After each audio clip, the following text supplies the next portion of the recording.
안녕하세요. 글천개 쓴 남자 글천개입니다. 오늘은 책 두 권 쓴 제가 책 고르고 책 읽는 데 있어서 중점을 두는 세 가지 포인트가 있는데 이 부분에 대해서 제 짧은 소견을 잠시나마 말씀드리고자 합니다. 그리고 무엇보다 최근에 저한테 책을 추천해달라는 분들이 적지 않게 계시기도 했는데요. 일단 저는 비즈니스 관점에서 그 머신 플랫폼 크라우드라는 책과 디커플링이라는 책, 그리고 초전설득이라는 책이 최근에 읽은 책 중에서 제 비즈니스에 상당히 도움이 많이 됐습니다. 그간 제 경험과 그 다음에 이 책들에서 나온 지식을 합쳐서 몇 군데 조직 과 이제 공기업에서 강의와 교육을 진행하기도 했습니다. 저는 이 영상을 통해서 어떤 책이 좋은 책인지 보다 책을 접하는 제 태도랄까 그런 개인적인 관점 위주로 말씀을 좀 드리고 싶습니다. 따라서 여러분께서는 제 의견 전체에 동의하실 필요는 전혀 없고 본인에게 필요한 내용만 이해하시고 참고하시면 될 것 같습니다. 그리고 이제 앞으로는 제 기준에서 도움됐던 책들을 리뷰하는 시간도 간간히 가질 계획인데 책 리뷰할 때는 이제 길게 하지 않고 정말 도움됐던 포인트 서너 개 정도만 추려서 짧게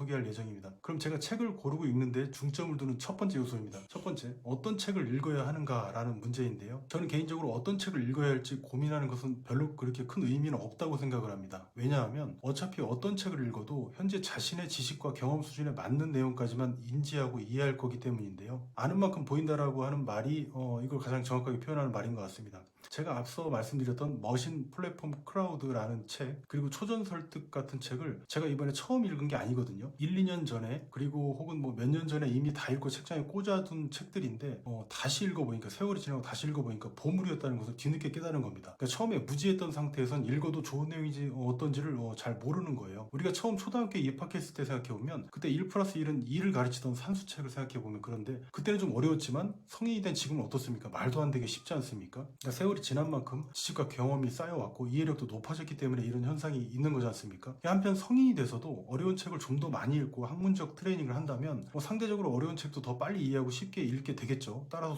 속독이 가능해집니다. 어렵고 읽기 힘든 책을 한번 읽고 나면 상대적으로 쉬운 책들은 기존에 100페이지 읽는데 한 2시간 걸렸다면 1시간 만에 100페이지 넘게 읽을 수 있을 만큼 속독 능력이 생기죠. 그리고 점점 더 빨라질 수도 있겠죠. 그러니까 속독 능력은 눈알을 빨리 굴리는 게 아니라 배경 지식과 이해력이 높아지면 생기는 능력입니다. 쉽게 말해서 책 읽다가 중간에 멈춰서는 렉 걸리는 상황이 대폭 줄어드는 거죠. 그리고 책을 많이 읽으면 또 좋은 점이 있습니다. 상황 판단이 좀 더 객관적이 된다는 건데요. 예를 들어서 내가 이제 공부를 못한 이유는 그저 내가 공부해야 될 시간에 공부를 하지 않았기 때문이지 부모가 도와주지 않아서 못했다는 오류는 범하지 않게 그렇게 판단력을 길러준다는 겁니다. 물론 스카이캐슬급의 부모는 제외하고요. 그리고 두 번째 포인트, 막상 책을 샀는데 거지 같은 책이면 어떡하지? 라는 문제가 있어요. 여기서 거지 같은 경우가 발생하는 이유는 뭘까요? 내 목표와 상대방의 목표가 같지 않고 다를 때, 그래서 내 목표를 달성할 수 없는 상황이 됐을 때 우리는 거지 같다고 생각하죠. 돈 낭비, 시간 낭비. 이건 인간관계에서도 마찬가지인데, 예를 들어 나는 이 책을 통해서 마케팅을 완전히 정복하고 싶다라는 목표를 가지고 이 책을 샀는데 읽고 나니까 그래서 어쩌라고 라는 느낌이 드는 책을 샀을 수도 있어요. 뭐 개인마다 차이는 있겠습니다만, 이러면 거지 같은 책이라고 욕을 할 수 있겠죠. 영화도 너무 큰 기대를 보고 하면 실망을 하듯이 사실 상식적으로 책 한 권으로 어떤 지식을 마스터한다는 자체는 좀 불가능하잖아요. 그러니까 책을 파는 입장에서는 최대한 마케팅 메시지를 활용해서 판매량을 늘리려고 한 거고, 나는 그 반대의 생각을 갖고 있었던 거고, 뭐 이런 갭이 있었던 겁니다. 그러니까 많은 책들을 읽다 보면 하찮은 책이라도 반드시 도움이 되는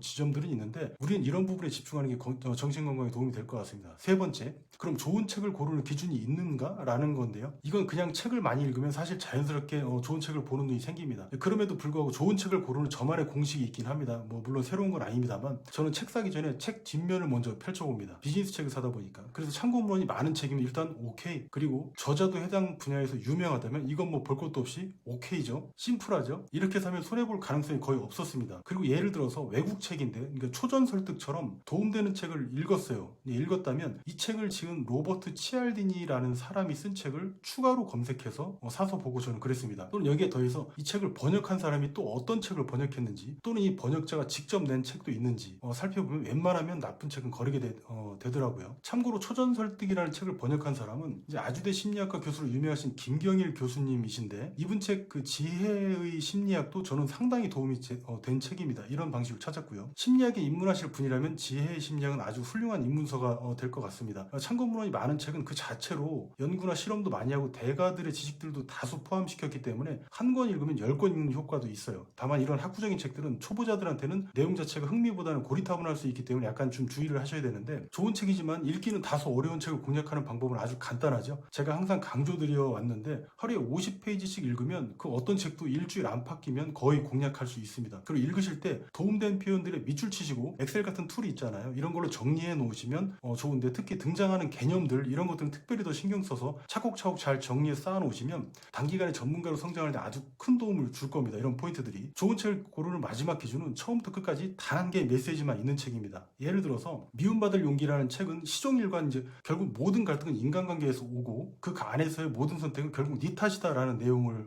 얘기를 해요. 이 책을 읽고 나서 제가 사업 망하고 저를 배신하는 사람에 대한 원망, 그리고 뭐 사회에 대한 원망만 가득했었는데 제가 다시 기사회생하게 됐어요. 마지막으로 실천이라는 문제가 남습니다. 아무리 좋은 내용도 듣고 나서 실천 안 하면 소용이 없겠죠. 지식은 아끼는 게 아니라 써먹는다는 차원에서 생각해보면 더욱 그렇습니다. 실천 안 하는 문제가 사실 책 읽는데 최대 문제이기도 하죠. 물론 이제 수면자 효과라고 해서 읽기만 해도 그 긍정적인 메시지가 무의식에 남기 때문에 나쁘진 않아요. 실천에 있어서 좋은 예가 있는데, 이걸 말씀드리기에 앞서서 지식에도 두 가지 종류가 있어요. 명시적 지식과 암묵적인 지식, 암묵적 지식, 이렇게 두 가지 지식이 있는데, 종류가 있는데, 예를 들어서 스노보드를 한 번도 안 타본 사람이 스노보드를 가장 빠르게 배우는 방법은 뭘까요? 그냥 타는 겁니다. 언덕에 올라가서 무섭지만 그냥 타고 내려오는 거예요. 영상이나 책만 봐서는 알 수가 없지 않습니까? 수십 번 넘어져야겠죠. 하지만 한 번 배우고 나면 다시는 잊어버리는 법이 없어요. 이처럼 말로는 설명이 안 돼도 반드시 이제 체험해서 체득해야만 내 지식이 되는 이런 것들을 암묵 지식이라고 부릅니다. 자전거 타기가 대표적인 암묵 지식에 속하죠. 말로는 자전거 타는 걸 배울 수가 없죠. 연애도 마찬가지고요. 반면에 1 더하기 1은 2다라는 이런 간단한 지식들은 굳이 우리가 체험하지 않아도 누가 말로만 설명해줘도 금방 이해할 수 있는 지식이고, 이런 지식을 명시적 지식이라고 합니다. 실천하는 사람은 목적을 달성하죠. 반대로 목적을 달성하기 위해서는 실천해야 한다는 그런 이야기입니다. 이런 예가 있었어요. 어느 연구소에서 TEA 레이저를 개발해서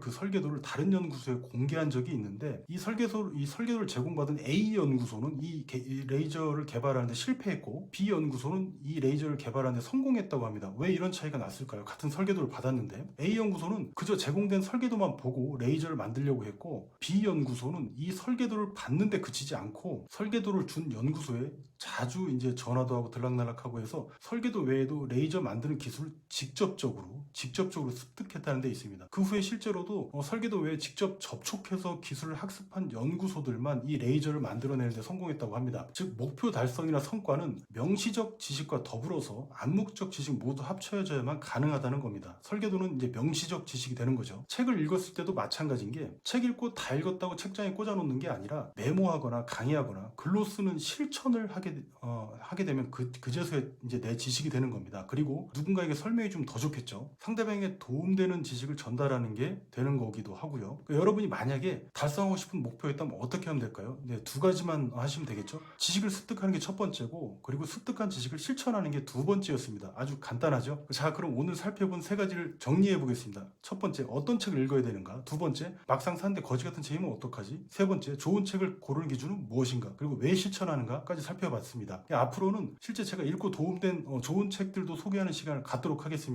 그럼 지금까지 단순함의 기술 저자이자 글 1000개 쓴 글천기였습니다. 감사합니다.